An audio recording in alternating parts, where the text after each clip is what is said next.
Welcome to SERI SCAM, where we expose the true stories behind the boldest frauds, the most elaborate Ponzi schemes, and the billion-dollar lies that shook the world. Today's story begins not in a courtroom, but aboard a private jet, with a suitcase full of cash, half-empty bottles of tequila, and a dream that fooled all of Silicon Valley. He wasn't selling office space, he was selling belief, and investors bought it. This is the rise and fall of Adam Neumann, the barefoot prophet of the startup world, and how he turned a simple real estate rental idea into a $47 billion fantasy before it all collapsed in chaos. It's 2019. San Jose Airport. A sleek Gulfstream G650 glides down the runway. Inside, Adam Neumann, co-founder and CEO of WeWork, leans back in a leather chair. Next to him, a briefcase of cash, traces of weed in the air, and a look that says nothing can touch him. He's just landed for a new business deal. Meanwhile, back in New York, over 2,400 WeWork employees are receiving layoff emails. The company's valuation has crashed, from $47 billion down to $8 billion in just weeks. But none of them know yet that the man flying around like a king is about to vanish from the empire he built. But before the fall, WeWork was seen as the future. In 2010, Adam Neumann and his co-founder Miguel McKelvey opened the first WeWork space in New York City. The model was simple: lease large office buildings, divide them into shared spaces, and rent them out to startups and freelancers. But Adam didn't call it renting office space. He called it a revolution in how people live and work. And he didn't just sell desks.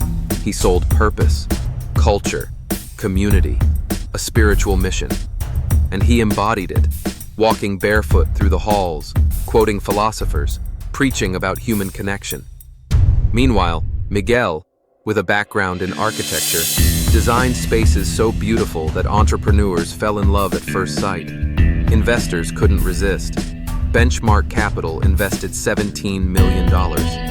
Then WeWork exploded, expanding from New York to Boston, then San Francisco, London, Tokyo, 23 locations in no time. But the real magic wasn't the growth.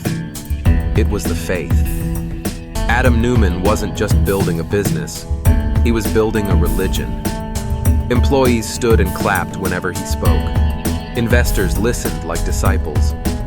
Because to Adam, WeWork wasn't a company, it was a cause. And he was its messiah. With money pouring in, Adam dreamed bigger. He didn't just want people to work together, he wanted them to live together, learn together, raise kids together, even meditate together. And so came We Live, shared housing for startups. We Grow, a revolutionary school for children. We Rise, spiritual spaces for communal awakening. On stage, Adam talked about spiritual enlightenment. Off stage, he signed a $60 million private jet deal and bought buildings, then leased them back to his own company. A massive conflict of interest, but no one questioned it. Because Adam wasn't just a CEO, he was belief, personified. By now, WeWork had become one of the most valuable startups in America. At its peak, it received over $4 billion from Japanese investment giant SoftBank, led by Masayoshi Son. The deal? Sealed in under 30 minutes. Son told Adam, "Think bigger." Adam listened. And then, he went too far. He started buying companies with no connection to WeWork's mission, from AI startups to online learning platforms to a friend's artificial wave pool business. He slapped the WeWork name on everything. He called it all technology, because only tech companies could command sky-high valuations. But inside, it was always just real estate. And real estate? It bleeds money. In 2018, WeWork lost $1.6 billion, even as revenue climbed. Adam didn't care.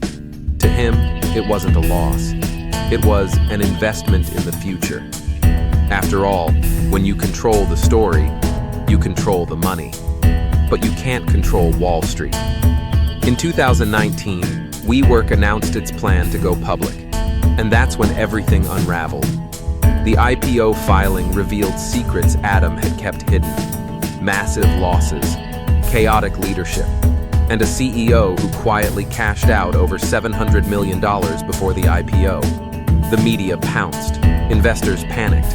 WeWork's valuation plummeted from $47 billion to $10 billion, then $8 billion. Finally, SoftBank demanded Adam's resignation. He stepped down and walked away with a $1.7 billion golden parachute. Meanwhile, 2,400 employees were laid off. Dozens of WeWork offices shut down. We live, we grow, we rise, all quietly disappeared. Everything collapsed, except Adam. He was once seen as the face of the future.